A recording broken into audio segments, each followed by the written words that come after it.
Hello, my love. Welcome to the virtual lounge of the Single Women's Society. I am your dating coach and host and matchmaker, Kat Cantrell. Welcome to my home away from home.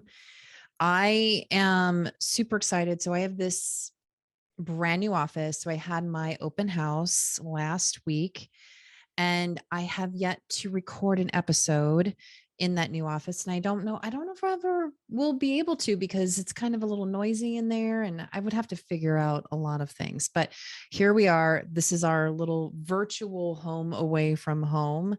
So welcome to the show. If you're brand new, thank you so much for being here.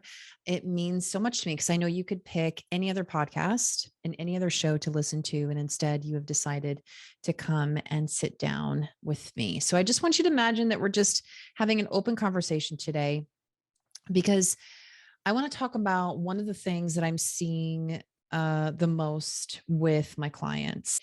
Today, I want to talk about the idea of being open to love because I think we think that we're open to love, but at the end of the day, we may not realize, and this is one of the benefits of having a coach in your life, we may not realize that we're not being open. We may not realize that we're giving off signals that everything is closed off.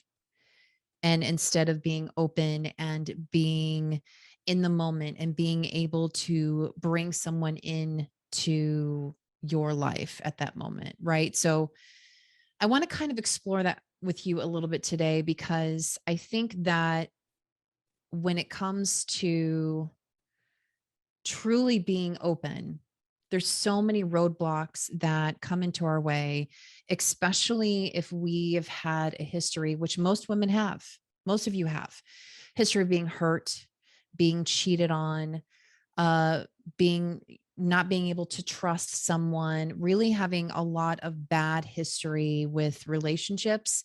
And when we have all of this residue of the things that have happened to us in the past with relationships and even possibly from childhood, and we're not going to talk about self-sabotage because self-sabotage is a form of really protecting yourself from things that we've learned how to protect ourselves from as children. I want to talk about a process that you can come up with when it comes to opening yourself up for love. Hopefully, as 2022 starts to dwindle down a little bit more, you'll be more prone to like putting yourself out there and getting yourself back out there when it comes to dating. Hopefully, oh my gosh, fingers crossed, right, ladies? Fingers crossed. Okay. So, whether or not you've had horrible history with dating, you're afraid to open yourself back up again, or you are super shy and you're afraid to open yourself back up again, or maybe that you just haven't dated in so long. So, you could be an extroverted person, but maybe you're just at that point where you're just like, oh my gosh, I feel so rusty and I just haven't been able to put myself out there. Let's help you take some steps to be able to open yourself up a little bit to welcome people in, because here's the thing, not to be woo woo about it, but if you're on a date with someone or someone you have a possibility of having a date, maybe possibly a blind date to where you don't know them and you're meeting them for the first time, there's going to be some things that you're going to do and say that are going to tell the person that you're not interested. And what I mean by that is subliminally, like giving off an aura, right? So women talk about this all the time. People talk about this all the time, that they when they meet someone, there has to be like this sense of chemistry, this like energetic exchange. Like you can connect, but there has to be something else, some oomph that's there to where you're like, maybe it's there, maybe it's not. And what I want to help you do today is I want to help you take some steps to that you're open so that you can be open to that possibility of having that connection and having that chemistry with someone. I want you to say yes. I want you to be a green flag when it comes to welcoming love in. I don't want you to be a red flag. I don't want you to put up a big red X. I don't want you to be completely closed off. And then at the end, being able, like, well, I don't understand why I can't find anyone. I don't understand why I can't find any love. Okay. So the first thing you need to do is, first off, having the awareness that this is what's going on in your life, meaning that you are struggling with being able to feel open. Now, I think it's I think it's important to mention that I'm not talking about a state of vulnerability. Even though this is being vulnerable, being open, just having the understanding of that, the visual of being open to possibilities, not being open that you have to share your whole life story, but being open to the possibility of love and understanding that it exists. So that's really the first thing, is being open to the possibility that love exists for you.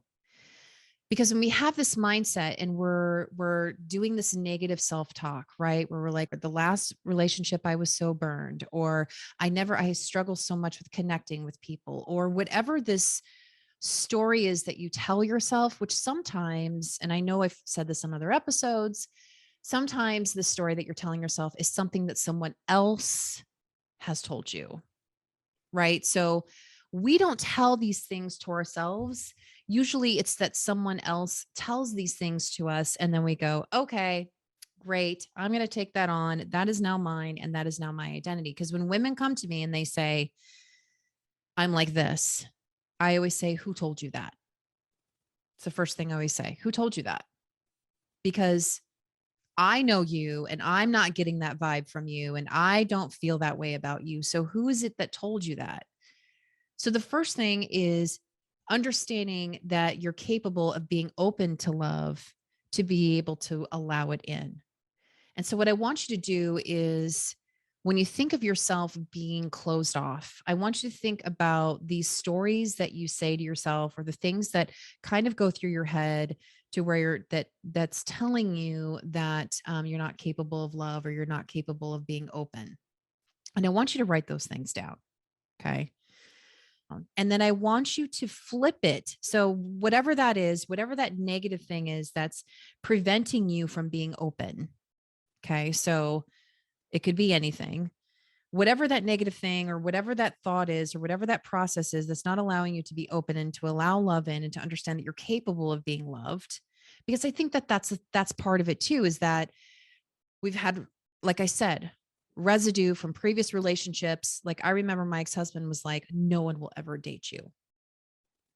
Well, you carry that around, even though I know that wasn't true, right? So there are things that you're carrying around that's preventing you from being open. And I want you to write those things down. If you're a client of mine, you know that I love for you to journal. And if you haven't gotten a journal yet, please go get a journals 2022. Please go get a journal and write these things down. Okay. So the first thing is I want you to write down, what are all these negative stories, right? What are all these negative things that are telling you that you can't be open? And then step two. So all of these negative things. Okay. These are all the things that I'm saying to myself, or that has been said to me, that's preventing me from being open. And what I want you to be really descriptive about this. This can't find the words. This list that you're listing are qualities about you that you say to yourself that doesn't allow you to be open. Because really, that's what paralyzes us, is that we don't feel that we're lovable, and we don't feel like we're capable of love because of all of these things. And so because we feel these things about ourselves, that's what prevents us to being open, because we don't want to be exposed, because we're afraid that if this person learns these things about us, that we're going to be considered unlovable. That's really what all this is. When in turn, one of the things that I do with my clients is that it's my job to tell you all of the things that's beautiful of these things about you.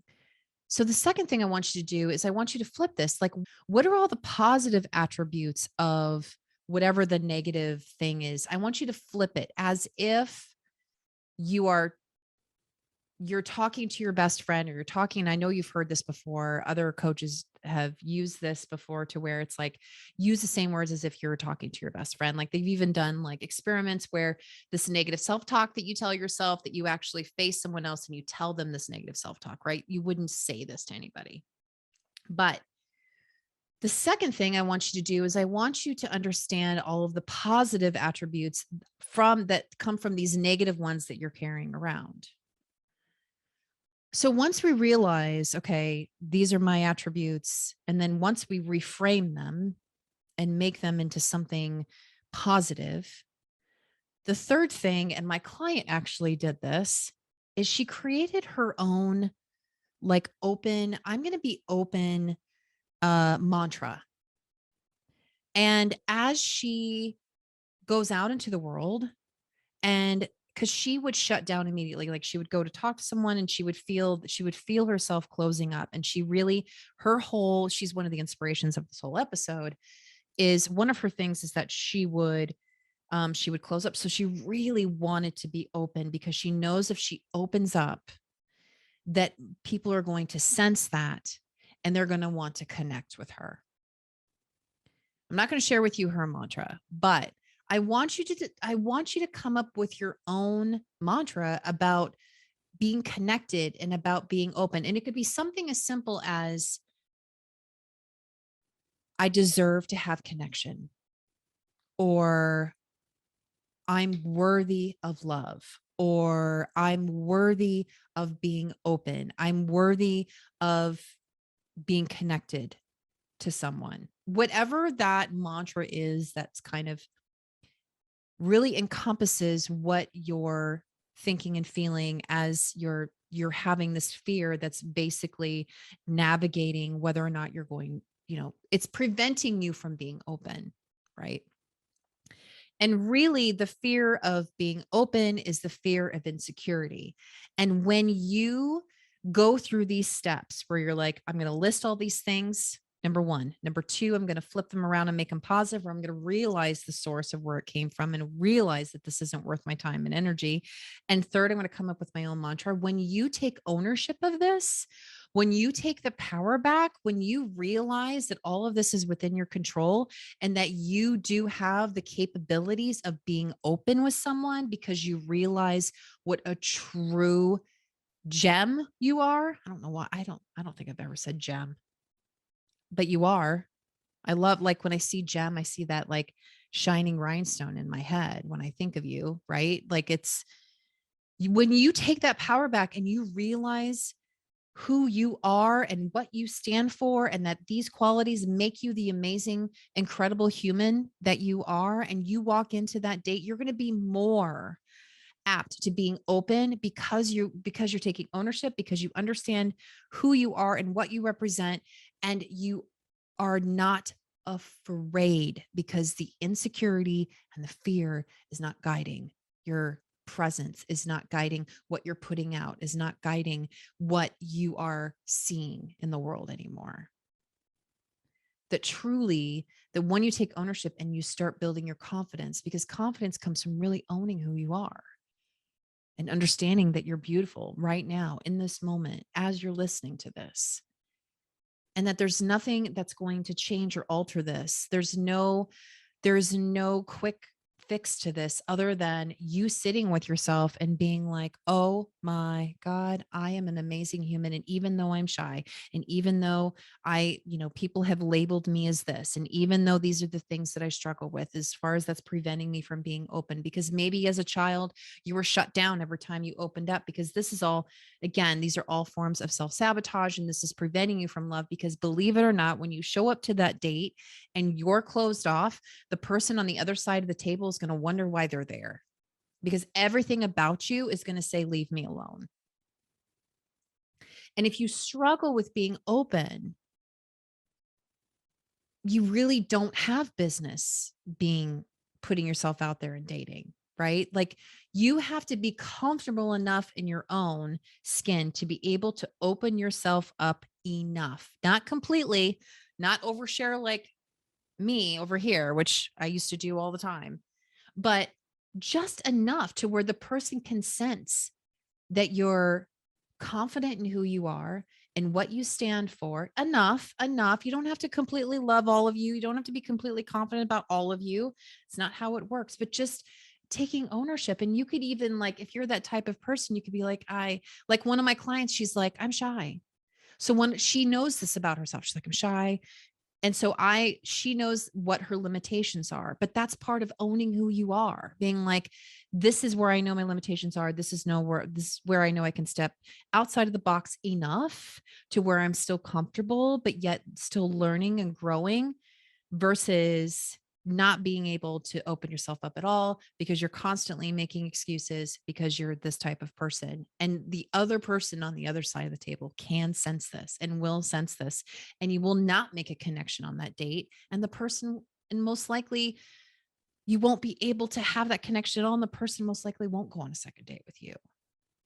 Even though you're feeling it, you may be feeling it, but if you're not open up enough, you cannot make a connection. And it's up to you to take that power back, to know what you're deserving of, to, as far as who you are, and take ownership of the incredible human that you are. Like these things that we're constantly telling ourselves that's preventing us from opening up, that's preventing us from love, that those types of things don't exist. It's that fake committee that we're all carrying around in our head that thinks that other people are going to judge us because of these things. And you know what?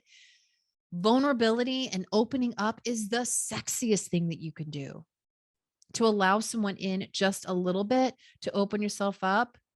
Someone might find that extremely enduring, the fact that you're taking ownership of it and you're walking into it. You're like, yep, this is who I am. And I love this part of me because I have these qualities.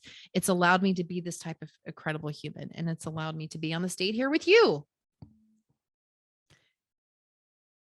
So, okay. Well, I hope that helps you today. So this is a little bit of I feel like there's so many women out there that are preventing themselves from putting themselves out there because they're so afraid of opening up, because really, truly, they don't love who they are, these qualities about themselves. And my job as your coach is to constantly tell you all of these qualities is what makes you who you are and makes you the incredible human, beautiful human being that is lovable, and that love is out there for you, but you have to own it for yourself first. You have to be like, this is me. And I love this, that this is me. And just because this is me, it doesn't mean that I'm not capable of finding love. That's crap. It's crap. It's not a thing. It's not. Okay. Well. If you've listened to all of this and you're like, okay, Kat, you're right. I'm fed up. Maybe I need someone in my life, maybe an extroverted oversharer who likes making crazy Instagram reels, who will be your ultimate hype girl and cheerleader. My clients would tell you, I hype them up all the time. I see things in you that you don't see. It's part of my job. Within one session, I guarantee you that I can tell you the amazingness that you have to offer that you can't see. So if you're listening to this and you're like, okay, Kat, yep, I'm ready. I want you to reach out to me. You can just send me an email, kat@singlewomensociety.com, or you can go to singlewomensociety.com, and up at the top, it says private group. That's my group coaching program, the Peacock Room. You can check it out and schedule your call, or just email me and let's have a conversation. I'll just send you a link. It's completely for free, and let's talk and to see if I can help you. Because 2022, things hopefully are going to change to where let me help you. Let me help you get to where you need to be so that you can seize this year. So you can start to have this fun and exciting dating life. Right? Right. Okay. Well, I hope you'll consider it. Consider this as a sign. I hope you reach out to me. And all right. That's our episode for today. So if you're watching on YouTube, Hey, what's up? Please make sure to like, subscribe, follow, and click the bell so every time there's a brand new episode, you are the first to know.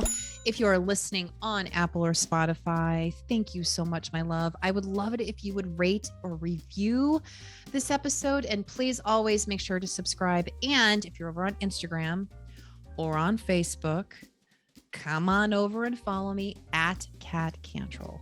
Okay. Thank you again for being here. Let me be your coach. I would be honored to be your coach. And let's get 2022 off to the right start, okay? All right. Thank you so much for being here. And remember, my love, true love is waiting for you. And I will see you next time. Bye.